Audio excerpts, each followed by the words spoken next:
काय सांगू मंडळी, रक्षाबंधन तर होऊनच गेलं आणि रेसिपी ना मिठाईची अपलोड करायची राहूनच गेली. तर काही हरकत नाही, आता अपलोड करते. इथं कढईमध्ये 1 वाटी साखर, 1 वाटी पाणी घेतलं. साखर विरघळून ना मस्त अशी त्याच्यामध्ये विलायची पूड टाकली आणि पाक तयार करून साईडला ठेवला.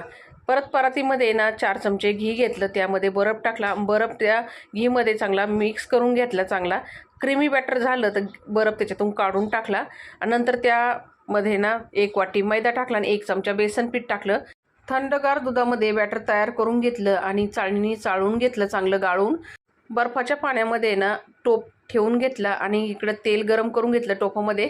त्यामध्ये थोडं थोडं बॅटर सोडून घ्यायचं आणि मस्त असा जाळीदार घेवर इथं तयार झाला मंडळी. तसेच सर्व घेवर मी तयार करून घेतले. नंतर त्यावरती पाक आणि दुधाची रबडी घालून घेतली. तुम्हाला हवं असून तुम्ही ड्रायफ्रूट पण ठेवू शकता. तर तयार झाली इथं जाळीदार आणि टेस्टी घेवर मिठाई. भेटूया पुढच्या व्हिडिओमध्ये. धन्यवाद.